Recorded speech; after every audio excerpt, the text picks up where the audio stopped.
Hey guys, what's up? Matt here. Welcome to an episode of Coffee is for Closers from my new office. It's just me today. It's going to be a little bit of a shorter one, but I'm going to be walking you through a couple of things that we've been doing and a few kind of insights into the business and I guess what it takes to actually run an 8-figure business as kind of the CEO. And I think just kind of break down what I think CEO should do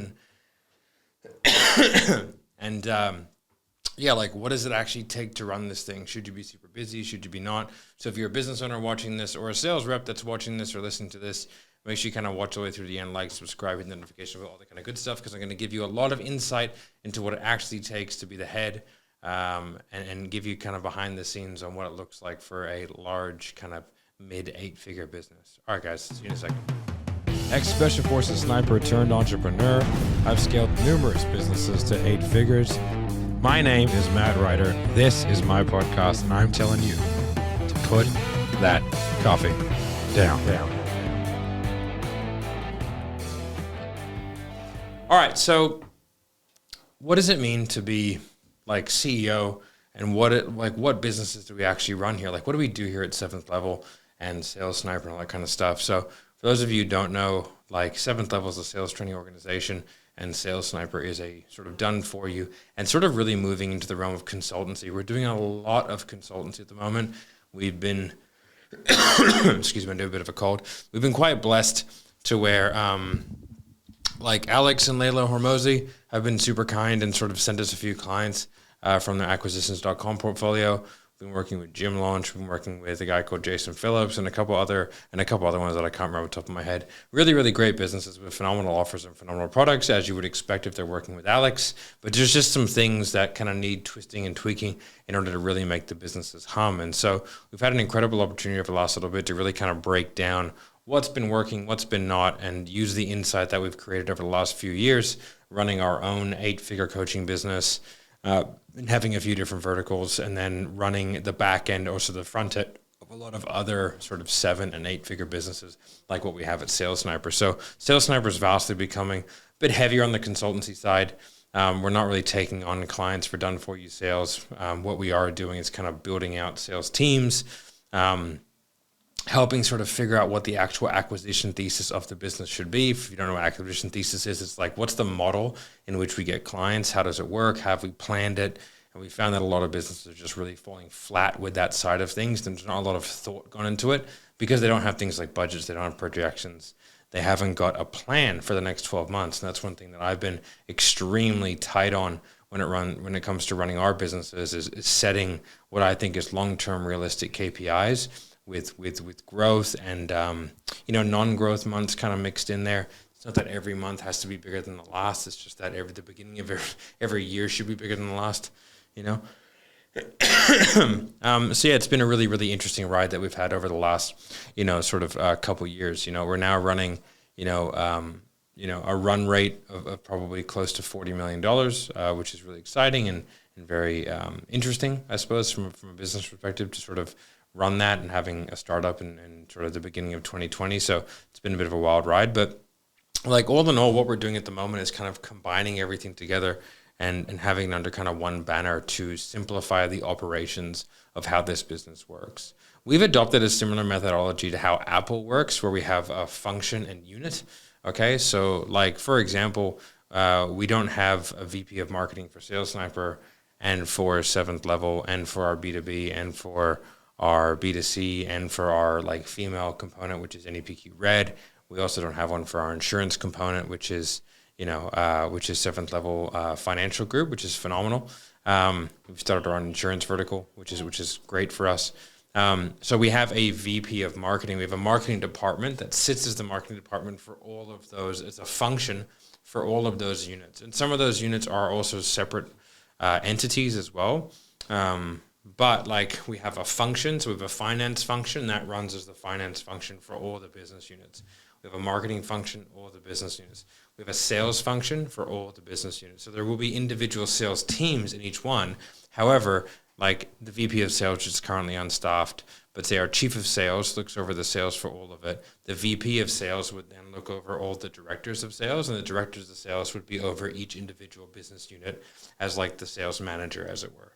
And so adopting that structure has allowed us to really streamline with like minimal requirements for super high level management, and sort of being able to put people in the areas of genius of where they're required to be, which allows us to run at a higher profit. So that's the model that kind of Tim Cook and Apple and probably not Tim Cook, probably more Steve Jobs really innovated as a CEO, where he took like, well, why do we have a marketing department for, iPhone and a separate marketing department for MacBook and also a separate one for iPads? It's like, no, let's combine this into a more streamlined marketing department that is overseeing every single product line so that we can work together synergistically. And now you'll see like it's so much more comprehensive, it's so much well thought out than what they used to be, where they'll release one, then the other, then the other, then the other. Whereas they kind of used to release them all at kind of random times. But now what they're doing is they're releasing the updates and they're releasing the new product lines to ensure the maximum level of upsell and cross-sell, which is what we're trying to do at 7th Level, right? So it's kind of weird, wild, and wonderful running something like that. But that's been an incredibly essential part of what we've been doing in order to create a really, really cohesive long-term marketing strategy. And I think it's a thing that we've probably done better than most other businesses that have or are our competition. So what I can see from a lot of the competition is a lot of throwing it against the wall and kind of seeing what sticks. That looks to me as a function of probably not poor, but I would say undercooked leadership teams. I see a lot of very young leadership teams in some of these businesses. And that's not to say that we're old, but like, I have a look at our leadership team and there's a lot of people's late 30s, 40s, and 50s, which means that like we have people that have seen financial downturns. We have people that, understand market cycles. Our like mentoring team is sort of in their 60s and people who have run billion-dollar companies. So like, but we're looking at this as much more of a long-term. And so the leadership style that I can see from some of our competitors seems to be a little more short-term focused, more cash focused, which is fair enough. That's how you want to run the business. There's no sort of right or wrong with that. But definitely what we're trying to do is become sales. Like we are 7th Level will be synonymous with all things sales. And so that's a very, very long-term play. That's a little bit more expensive to run, but hopefully has a much higher payoff on the back end. Otherwise, like what's the point doing it? But you have to forego certain things and you have to run the business in a certain way if you don't want to over kind of fish the wells, as it were.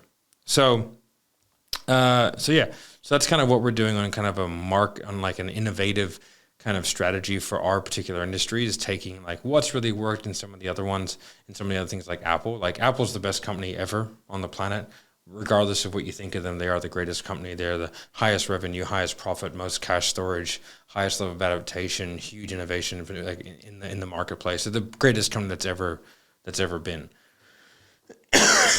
And you can learn an awful lot from them, not only from a management style, but also from a product style.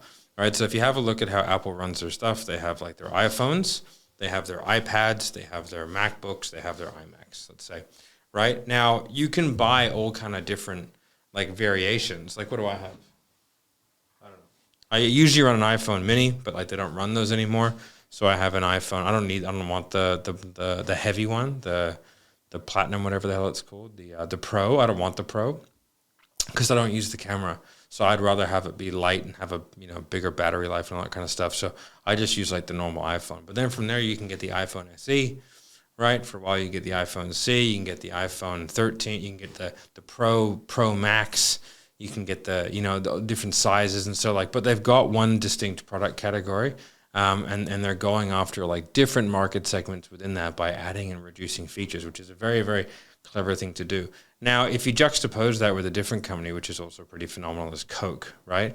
So Coke has a totally different way of doing things. So. Like Coke has got, I know this is kind of a random spattering of business stuff, but I hope it's interesting enough to kind of keep watching. So the way that Coke's mandate is within an arm's reach. So like you're always going to be within an arm's reach of a Coke. That's kind of how it works. And then the way that they've split up their management is by distribution method. So Apple has split up their sort of, they have their function. So they've split up by function. So marketing, sales, HR, whatever, right? And then you've got all these different product lines. You've got product lines beneath them, but like the marketing will sit over all of them. That's not how it works with Coke. Coke works on distribution method. So what they have is they would have there's tons of different types of Coke, right?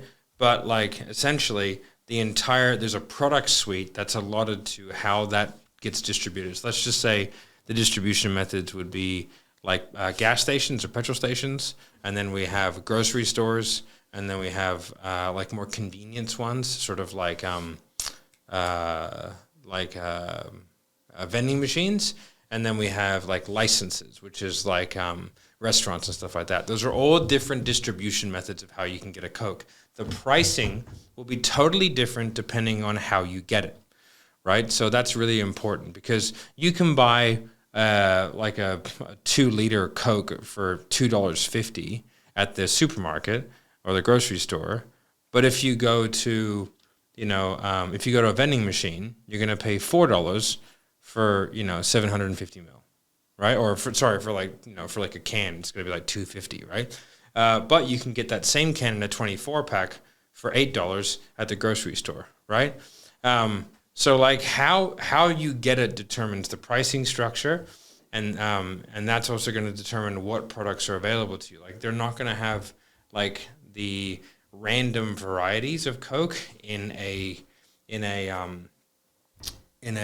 vending machine, but they will have it at the grocery store. But they'll have it at the grocery store, not in the big packs, but they'll have it at the convenient ones that are down the bottom, because it's like, ooh, I'll try that. Okay, so like that's an impulse purchase. So like Coke has broken up their entire business into how you see the product, which is kind of a genius way of doing it, especially for that, because they do have such an enormous product offering, from Coke to Sprite to Fanta to all the other ones that kind of go with it, and then all the variations thereof, just like what Apple's done. But the departments are broken up into how you get it.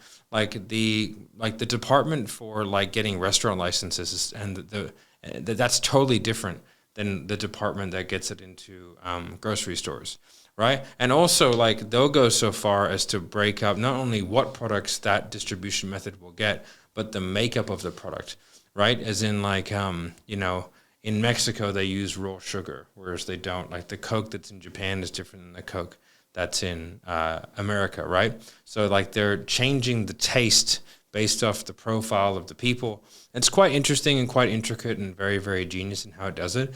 And I think that you can like learn a lot from that. So what are we doing at 7th Level to kind of, I guess, take some of these interesting and more unique and I guess very proven business strategies, and how do me as a CEO, take that and we try and go to market? So we're currently trying to break into different markets like US. So we've broken US, done pretty well there. UK, we're kind of emerging. Australia is getting pretty good. Right, but we're going to be going into sort of more French-speaking countries, German-speaking countries, Spanish-speaking countries, right? So we're going to be going there. So what we're doing at the moment is like we're having a look at those markets, and we're trying to figure out what do they have and what don't they have. Then what we're going to be doing is kind of breaking out the products and saying, well, what do we even want to people have access to in those markets? Like in the initial, what's going to be a good lead in? And then how are we going to distribute? Are we going to find partners over there? Are we getting licenses? Are we going to do our own sales and marketing and build out teams over there? Like, what are we going to be doing in especially like non-English speaking countries, right? So that's where like my job as the CEO is to try and figure out some of those more intricate strategies so that we can like continue to grow the business, but not be so heavily reliant on single markets. Like, we're not very reliant on any one particular product line. I would say NEPQ 3.0 is probably our most successful product line in terms of overall revenue, profitability, stuff like that. But it is fairly broken up, so we have a pretty wide swath of high ticket, low ticket, mid ticket, etc. We're also not particularly reliable on any one particular method of getting paid, whether it's funding, credit card. We have a pretty good swath. Like, if all the funding goes down, like, we're fine. Whereas a lot of other businesses rely heavily on funding. Yeah, I don't think it's a great way to run a business, right? Especially with the fluctuations in the market and stuff like that. But like, how do we diversify ourselves more and more and more? And as a sales rep, you really want your business to be thinking this way, because, like, I don't know, it's just not a good idea to not be thinking this way. And if you're a business owner, this is something that you can do. Like, what are the verticals or diagonals that I can have a look at in the business that leverage what I'm currently doing? Because if I can just take what I'm currently doing and then just shift it over here and do the same thing, I already have all the systems and structures and all that kind of stuff. So, like, from like an operational load, it's lower, but also just from an overall like profitability standpoint, it's going to be much higher because I'm not having to reinvent the wheel. I'm not having to dump $50,000-$60,000 a month into something that I know is not going to make money for the first 6 months. Like I have a proven method, a proven way of doing things, and I'm going to go in there and do it. So that's like what my job is. My job as CEO is to kind of figure out all that stuff, and not necessarily to have all the answers, but to work with the people who are finding the answers, and then from there provide the guidance, have a look at what they present and bring it back and sort of go back and forth. But that's kind of what we're doing at 7th Level. I don't know, this is a very interesting podcast. It's going to be nice and short and sharp because it is just kind of me.